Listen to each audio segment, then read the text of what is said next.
ഞങ്ങളുടെ വീട്ടിലേക്ക് ഇതേ പട്ടാമ്പി അടുപ്പ് വെക്കാൻ പോവുകയാണ്. അപ്പൊ അതിനു വേണ്ടി ഉള്ള സാധനങ്ങളൊക്കെ അവർ കൊണ്ടുപോയി ഇറക്കി വെച്ചിട്ടുണ്ട്. ഇത് ഏരിയൊക്കെ സിമെന്റും മതി, നമുക്ക് എംസാൻഡ് മിറ്റിൽ മാത്രം മതി നമുക്ക്. ബാക്കിയെല്ലാം അവർ സെറ്റ് ചെയ്ത് നമ്മുടെ വീട്ടിൽ അടുപ്പ് വെച്ച് ക്ലീൻ ആക്കി തരും. അത് ഞാൻ കാണിച്ചു തരാം.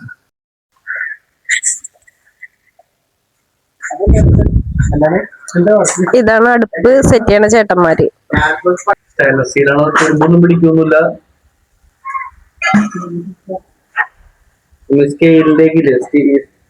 സ്റ്റീലിന്റെ സ്കെയിൽ ഉണ്ടല്ലോ, അതിന്റെ ടൈപ്പാണ്. ചേട്ടൻ അടുപ്പിന്റെ കാര്യങ്ങളൊക്കെ ഓരോന്നും സെറ്റ് ചെയ്തോണ്ട് വരെയാണ്. എന്റെ സൗണ്ടൊക്കെ മാറിയിരിക്കുകയാണ്. എനിക്ക് ചെറിയൊരു ജലദോഷമൊക്കെ പിടിച്ച്. ചേട്ടന്റെ വീട് എവിടെയാണ്? ചേട്ടന്റെ വീട് പട്ടാമ്പിയാണ് ചേട്ടന്റെ വീട്. ഇതിന്റെ ഗ്യാരണ്ടി ഒക്കെ എത്ര ടൈം വരെ ഉണ്ട്? സ്റ്റീൽ തുരുമ്പിടിക്കുക, കത്തിപ്പോവുക, പൊട്ടിപ്പോവാന്നുണ്ടെങ്കിൽ 5 കൊല്ലത്തെ സ്റ്റീൽ റീപ്ലേസ്മെന്റ് കൊടുക്കുന്നുണ്ട്. നമ്മൾ അടുപ്പിന്റെ ഉള്ളിൽ പറഞ്ഞ കാസ്റ്റ് ആണ് വരുന്നത്. 2 mm തിക്നെസ് സ്റ്റീലാണ് വരുന്നത്. ജിൻഡാലിന്റെ കമ്പനിയാണ് കേട്ടോ, സ്റ്റൈൻ സ്റ്റീലാണ്. അതുകൊണ്ട് സ്റ്റീൽ തുരുമ്പിടിക്കുന്ന പ്രശ്നങ്ങളോ കാര്യങ്ങളോ ഒന്നും ഉണ്ടാവില്ല. പിന്നെ നമ്മുടെ സ്റ്റീല് നല്ല തിക്നെസ് ഉള്ളതായോണ്ടേ ഒരു കംപ്ലൈന്റോ പൊള്ളക്ക അങ്ങനത്തെ പ്രശ്നങ്ങളോ കാര്യങ്ങളോ ഒന്നും ഉണ്ടാവില്ല.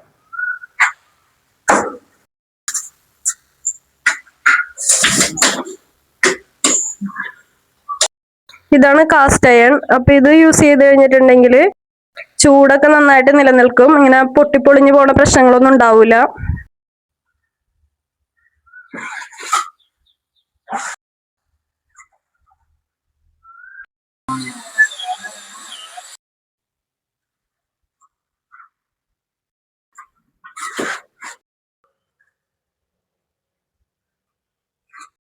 ചില അടുപ്പുകളൊക്കെ യൂസ് ചെയ്യുമ്പോൾ പൊട്ടിപ്പൊളിഞ്ഞ് പോകുന്നു കംപ്ലൈന്റ് ഇഷ്ടം പോലെ ഉണ്ട്. പക്ഷേ ഈ ഒരു പട്ടാമ്പി അടുപ്പിന് അങ്ങനെ ഒരു കംപ്ലൈന്റ് ഇല്ല. ഞങ്ങൾ കുറെ യൂട്യൂബിലൊക്കെ സെർച്ച് ചെയ്ത് നോക്കിയിട്ടാണ് ഞങ്ങൾ ഇവരെ കോണ്ടാക്ട് ചെയ്തത്.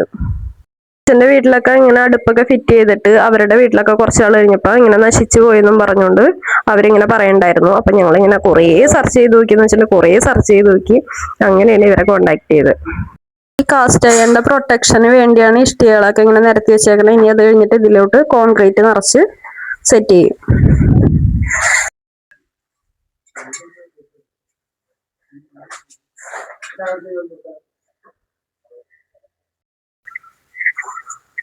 അങ്ങനെ ഞങ്ങളുടെ അടുപ്പൊക്കെ സെറ്റ് ആയിക്കൊണ്ട് വരണം.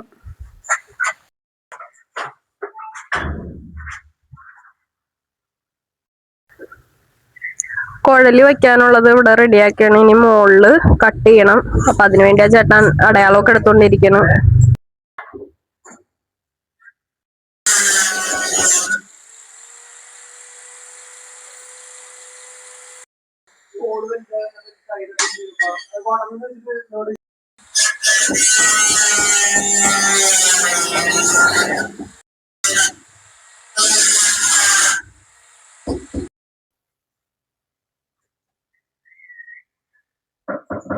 പുകയില്ലാത്ത അടുപ്പിന്റെ കുഴലൊക്കെ സെറ്റ് ചെയ്ത് വെച്ചിട്ടുണ്ട്.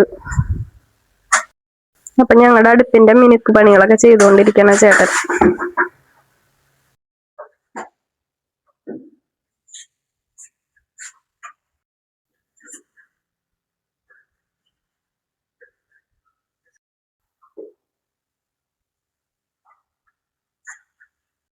ഇത് 10 ദിവസം വരെ നനയ്ക്കണം. എന്നിട്ട് അത് കഴിഞ്ഞിട്ട് ഉണങ്ങിയതിന് ശേഷം ഇത് യൂസ് ചെയ്യാൻ പാടുള്ളൂ. അങ്ങനെ ഞങ്ങളുടെ പട്ടാമ്പി അടുപ്പിന്റെ ഫൈനൽ സ്റ്റേജ് ആയി.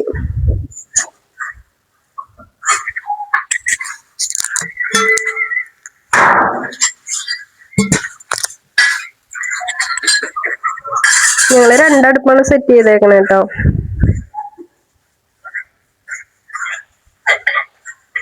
ഇനി ഇത് കഴിഞ്ഞിട്ട് ഇവിടെയൊക്കെ ഗ്രാനൈറ്റ് ഒട്ടിക്കണം.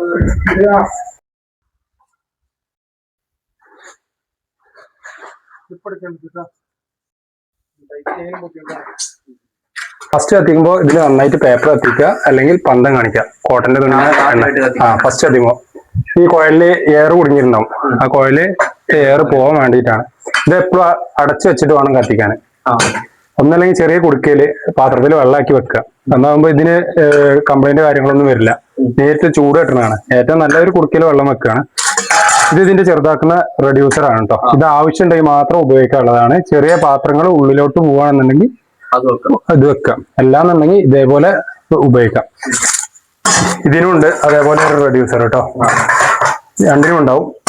ഇത് കത്തിക്കേണ്ട രീതി എന്താ വെച്ച് കഴിഞ്ഞാല് ഈ ഒരു അടുപ്പാണ് കത്തിക്കേണ്ടത് വെച്ചാല് ഇത് രണ്ടും ക്ലോസ് ചെയ്തിടുക, എന്നിട്ട് വേണം ഇത് കത്തിക്കാൻ.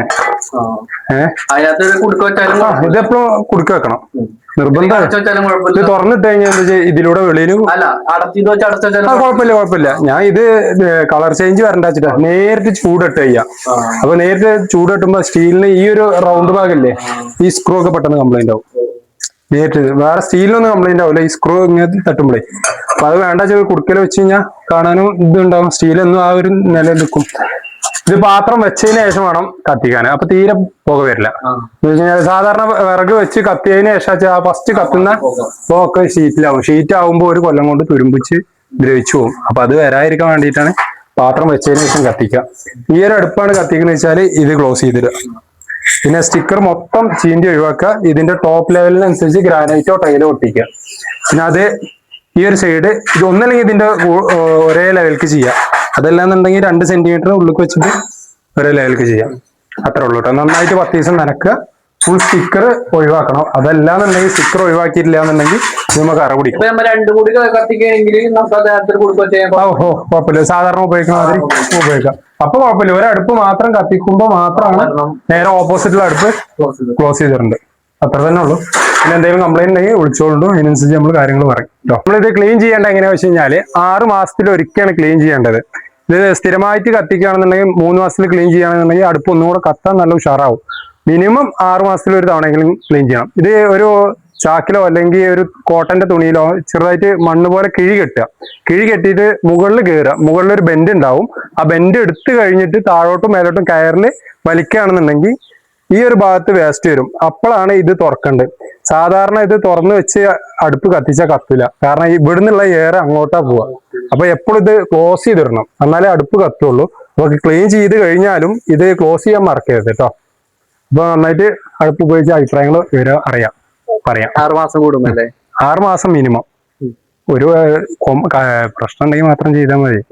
ചിലത് ഒരു വർഷത്തിലും എല്ലാരും സ്ഥിരമായിട്ടൊന്നും ഉപയോഗിക്കില്ലല്ലോ, ഒരടുപ്പ് മാത്രമേ ഉപയോഗിക്കുള്ളൂ. ചില വീട്ടുകാരെ സ്ഥിരമായിട്ട് കഞ്ഞി മാത്രം പുറത്താണ്.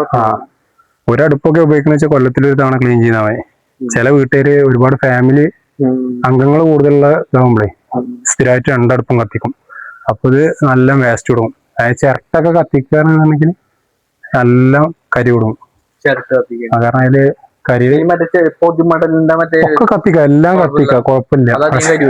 കരി വന്നു കഴിഞ്ഞാൽ നിങ്ങൾ ക്ലീൻ ചെയ്താൽ മതി. എല്ലാം കത്തിക്കുക, കാഷ്ടം വെച്ചാലേ. അവിടെ കത്തുമ്പോഴാണ് ഇതില് ചില വിറകായാലും ചില ചിരട്ടായാലും ചിലതിന് നന്നായിട്ട് പുകയും കരിയൊക്കെ ഉണ്ടാവും. അത് ചിരട്ട കണ്ടില്ലേ, നന്നായിട്ട് ഫോഴ്സ് കൂടി കത്തുന്ന. അപ്പൊ ഇതില് നന്നായിട്ട് വേസ്റ്റ് കൊടുക്കും. അപ്പൊ ആ വേസ്റ്റ് ക്ലീൻ ചെയ്താലേ കോയിൽ ക്ലിയർ ആവുള്ളൂ. ഈ ക്ലിയർ ആയി കഴിഞ്ഞാലേ നന്നായിട്ട് എയർ സർക്കുലേഷൻ നടക്കുള്ളൂ. അപ്പൊ എപ്പോഴും 6 മാസത്തിലൊരിക്കൽ ക്ലീൻ ചെയ്യുന്നത് നല്ലതാണ്. അതല്ലാന്നുണ്ടെങ്കിൽ കുഴപ്പമില്ലാന്നുണ്ടെങ്കിൽ വർഷത്തിലൊരിക്കൽ ക്ലീൻ ചെയ്താലും മതി. നോക്കെ അങ്ങനെ ഞങ്ങളുടെ പട്ടാമ്പി ചേട്ടന്മാര് പോവാണ്. ടാറ്റ. ഓക്കെ.